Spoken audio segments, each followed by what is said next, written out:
Stellvertreters des deutschen Botschafters Herrn Simon Greier und des vietnamesischen Vizeministers Herrn Kim Nok. Dear guests, we are now listening to the speeches by Deputy Head of Mission Simon Greier and Vietnamese Vice Minister Kim Nok. Thưa các vị khách quý, bây giờ chúng ta sẽ lắng nghe bài phát biểu của ngài Phó Đại sứ ông Simon Greier và Thứ trưởng Bộ Ngoại giao Kim Nok.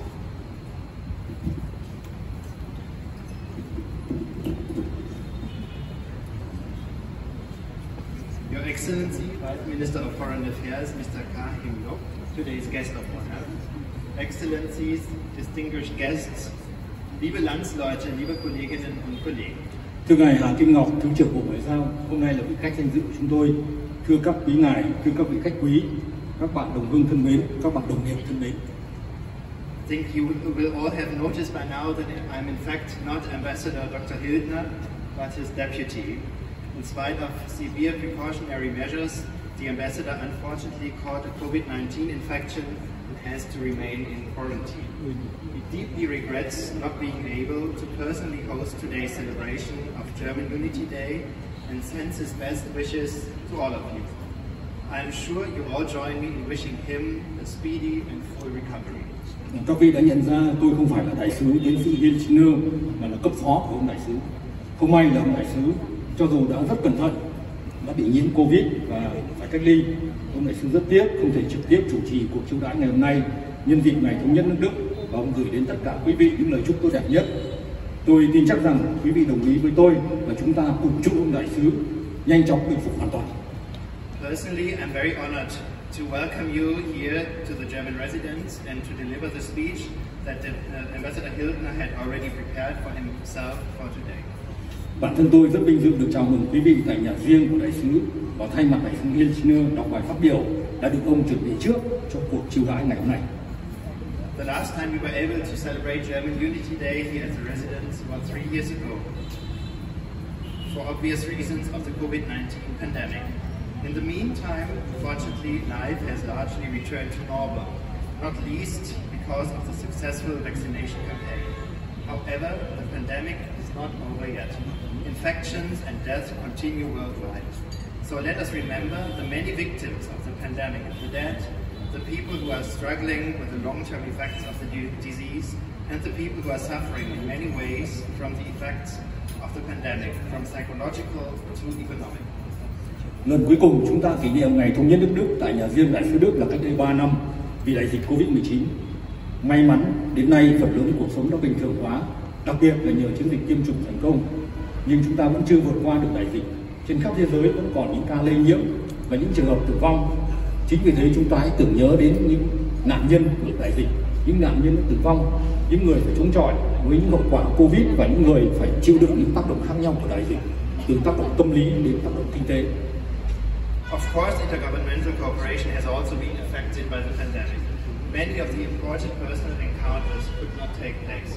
A large part of our planned projects, for example, for the 45th anniversary of diplomatic relations or the 10th anniversary of the strategic partnership, could not be carried out.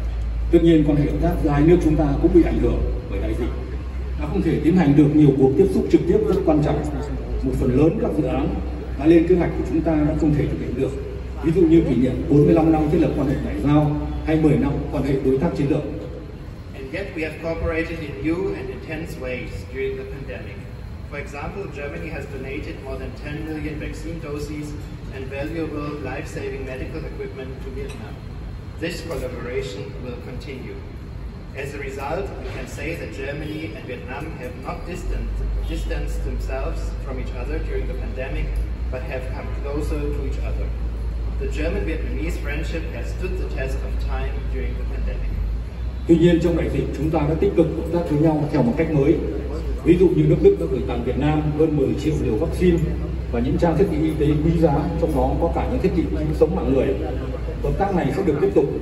Chính vì thế có thể nói rằng kết quả là trong đại dịch Đức và Việt Nam không rời xa nhau mà đến gần nhau hơn nữa. Tình hữu nghị Đức Việt đã chứng tỏ được trong thời kỳ đại dịch. This really is encouraging because the pandemic is one of the global challenges that humanity is currently facing and that states cannot master alone, but only together. Another of these challenges is climate change. Here too, states are dependent on international cooperation. Điều đó khích lệ chúng ta vì đại dịch là một trong những thách thức toàn cầu nhân loại hiện đang phải đối mặt và các quốc gia chỉ cùng nhau mới có thể vượt qua được. Một thách thức khác trong đó là biến đổi khí hậu. Trong lĩnh vực này, các quốc gia cũng phụ thuộc vào hợp tác quốc tế. We congratulate Vietnam on its ambitious goals as announced by Prime Minister Chinh at last year's COP26 conference. Carbon neutrality by 2050 and phase out of coal-fired energy by the 2040s.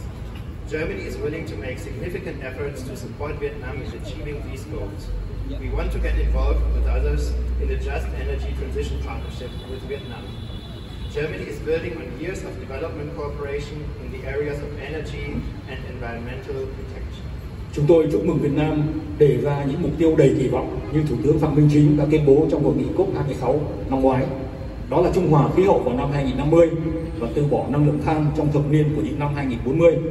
Nước Đức sẵn sàng nỗ lực hỗ trợ Việt Nam đạt được những mục tiêu đó. Cùng với những nước khác trong cơ chế đối tác chuyển đổi khí hậu công bằng, chúng tôi muốn cùng nỗ lực với Việt Nam.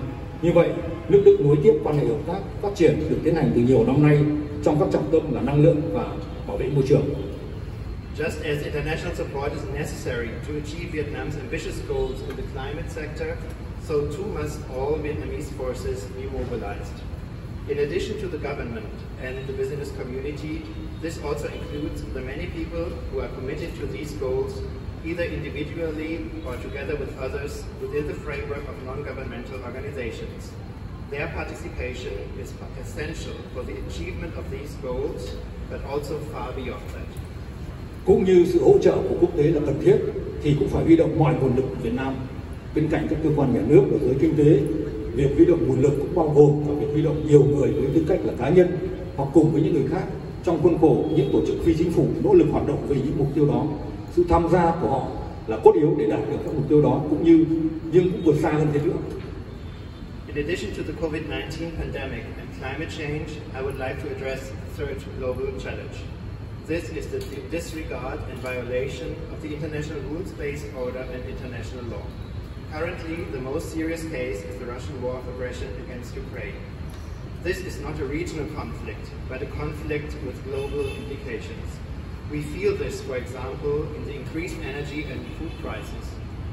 Countries around the world, including those in Asia and Africa, are suffering from Russia's war. Bên cạnh đại dịch Covid-19 và biến đổi khí hậu, tôi còn muốn đề cập đến một thách thức toàn cầu. Thứ ba, đó là sự không tôn trọng và vi phạm trật tự quốc tế dựa trên luật lệ và luật pháp quốc tế. Vụ việc nghiêm trọng nhất hiện nay là cuộc chiến tranh xâm lược của Nga và Ukraine. Đó không phải là một cuộc xung đột khu vực mà là một cuộc xung đột với những tác động toàn cầu. Chúng ta cảm nhận được điều đó, ví dụ như qua việc giá năng lượng và lương thực thực phẩm gia tăng. Các nước khắp thế giới, cả ở châu Âu và châu Phi, cả châu Á và châu Phi cũng phải chịu đựng cuộc chiến tranh của Nga. The norms that are violated here are part of the foundations of the coexistence of states. It is about territorial integrity and sovereignty, about the prohibition of the use of force, and about resolving disputes by peaceful means. These norms are fundamental not only for Europe, but for the whole world. If they are not observed in Europe, there is a risk that they will also be disregarded in other regions too. We know that Vietnam is a defender of international law, and we want to work closely with Vietnam in this area as well. Những chuẩn mực bị vi phạm ở đây thuộc những điều kiện cơ bản của sự chung sống giữa các nước. Vấn đề ở đây là hoàn toàn vẹn lãnh thổ và chủ quyền, là nguyên tắc cấm sử dụng vũ lực và nguyên tắc giải quyết tranh chấp bằng các biện pháp hòa bình. Những chuẩn mực này là cơ sở không chỉ cho châu Âu mà cho toàn thế giới. Nếu những chuẩn mực đó không được tuân thủ ở châu Âu thì có nguy cơ là cũng không được tôn trọng ở những khu vực khác. Chúng tôi biết Việt Nam là một nước bảo vệ luật pháp quốc tế và chúng tôi muốn hợp tác chặt chẽ với Việt Nam cũng trong lĩnh vực này.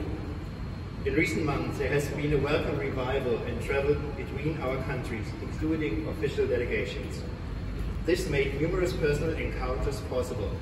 As an example, I would like to mention Foreign Minister Bùi Sun's trip to Germany last week.